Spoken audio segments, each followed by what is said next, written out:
కేసీఆర్ గారు భారత రాష్ట్ర సమితి పెట్టి ఆంధ్రాలో పార్టీ పెట్టినప్పుడు స్వాగతించిన వాడిని నేను. ఒక పార్టీ ఎక్కడైనా పెట్టుకోవచ్చు. కేసీఆర్ గారికి మనస్ఫూర్తిగా ఆ రోజున తెలంగాణ మనకి గుంటూరులో బీఆర్ఎస్ పార్టీ కార్యాలయం పెడితే, అంతకుముందు జనసేనలో పనిచేసిన నాయకులను ఆయన ప్రెసిడెంట్గా పెడితే మనస్ఫూర్తిగా స్వాగతించాం. అలాగా అందరూ కూడా పంజాబ్ వెళ్ళొచ్చు, మహారాష్ట్ర పోవచ్చు. జనసేన మటుకు తెలంగాణలో అడుగు పెట్టకూడదంటే మేము ఏం కోరుకున్నాం? జనసేనలో మేము తెలంగాణలో ఏం కోరుకుంటాం? పవన్ కళ్యాణ్ ముఖ్యమంత్రి అవుతాడు ఇక్కడ. ఆంధ్రాలోనే దిక్కు లేదు, పవన్ కళ్యాణ్ ఇక్కడే ముఖ్యమంత్రి అవుతాడు. కానీ దేనికి భయం అంటే చైతన్యవంతులను చేస్తామన్న భయం, అదొక్కటే భయం. సమస్యల మీద తిప్పి కొడితే ఎంత? 4 కోట్ల జనాభా ఉన్న, దాదాపు 4 కోట్ల జనాభా ఉన్న తెలంగాణలో జనసేన తిప్పి కొడితే 1,00,000 మంది పైన కూడా లేరు. 2,000 మంది జన సైనికులతోటి, సాధకులతోటి మేము సభ పెట్టుకుందామంటే మీరు దీనికి పర్మిషన్ ఇవ్వకపోతే మేము ఏం చేస్తాం? మేము దుర్మార్గాలు చేస్తామా? మేము అంటే నాకు ఎలా ఉంటుందంటే మీరు ఏదైనా మాట్లాడండి అంటే ఎక్కడ. ఇప్పుడు నేను ఒక ఎనలిస్ట్ కూర్చొని నేను మాట్లాడింది వేరు, నువ్వు అమిత్ షా గారిని మాట్లాడితే నేను దాని గురించి ప్రస్తావిస్తే దీంట్లో ప్రాంతీయత ఎక్కడుంది? దీంట్లో తెలంగాణ నేను ఎప్పుడు అవమానం చేశాను? దీంట్లో కులాలు ఎక్కడ వచ్చినాయి? మీరు తీసుకొచ్చి మీరు తిడతా ఉంటే అంటే నాకు ఒక హక్కు కూడా లేదా? మీ ఇష్టానికి మీరు మాట్లాడితే మేము కనీసం నొచ్చుకునే అభిప్రాయం కూడా మేము చెప్పకూడదా?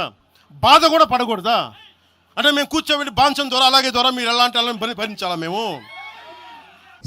ఈ దేశంలో ఏ నాయకుడైనా ఏ నాయకురాలైనా ఒక పార్టీ పెట్టవచ్చు. పార్టీ పెట్టి ఎక్కడైనా పోటీ చేయవచ్చు. ఏ ప్రాంతంలో అయినా ఏ రాష్ట్రంలో అయినా నిరభ్యంతరంగా పోటీ చేయొచ్చు.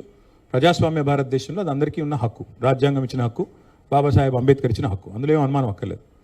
కానీ ఏ ప్రాంతంలో అయితే మీరు పోటీ చేయాలనుకుంటున్నారో ఆ ప్రాంత ఆకాంక్షలు, ఆ ప్రాంత పరిస్థితులు, ఆ ప్రాంత ప్రజలు, వారి యొక్క మానసిక స్థితిగతులు, వారి యొక్క పోరాటాలు, వారి యొక్క త్యాగాలు కూడా మీరు తెలుసుకోవాలి. వారి మీద అభిమానం ఉండాలి. నేను అడుగుతా ఉన్న పవన్ కళ్యాణ్ గారిని వల్ల మీరు కొత్తగా పోటీ చేసేది ఏముందండి? జనసేన 2023లో పోటీ చేయలేదా? మీరు చేశారు కదా అసెంబ్లీ ఎన్నికల్లో. మొన్న మున్సిపల్ ఎన్నికల్లో కూడా పోటీ చేశారు కదా 350 వార్డులో. కొత్తగా చేసేది ఏముంది? అండ్ ఇంకోటి, మిమ్మల్ని ఎవరు ఆపుతున్నారు? 2018లో చంద్రబాబు నాయుడు గారు వచ్చారు, పోటీ చేశారు. 23లో మీరు పోటీ చేశారు. పోటీ చేయండి, ఎవరు వద్దంటున్నారు. కానీ మీరు ఇక్కడికి వచ్చి మాట్లాడేటప్పుడు ఇదేదో ఆషామాషిగా ఏర్పడ్డ రాష్ట్రం కాదు, ఇదేదో అనాయాసంగా వచ్చిన రాష్ట్రం కాదు. 1000 మంది బలిదానాలతో, రక్తంతో తడిసిన నేల ఇది తెలంగాణ. కాబట్టి ఇక్కడికి వచ్చినప్పుడు 1-2 సార్లు ఆలోచించుకొని మాట్లాడాలి. నేను ఒక మాట అన్నారు, ఆయన అడ్డుకుంటున్నారు. ఎవరు అడ్డుకుంటున్నారు మిమ్మల్ని? ఏదో ఊహాజనితమైన ఒక ప్రపంచం సృష్టించుకొని ఎవరు అడ్డుకున్నారు మిమ్మల్ని? 2018లో పోటీ చేస్తే అడ్డుకోలేదు, 23లో పోటీ చేస్తే అడ్డుకోలేదు, ప్రజలు అడ్డుకున్నారు. మేమేం చేస్తాం దానికి? ఒకటి మాత్రం పక్కా, పవన్ కళ్యాణ్ గారైనా ఎవరైనా సరే తెలంగాణ ఆవిర్భావ దినోత్సవం రోజు వచ్చి ఇక్కడ మేము సభ పెడతాం.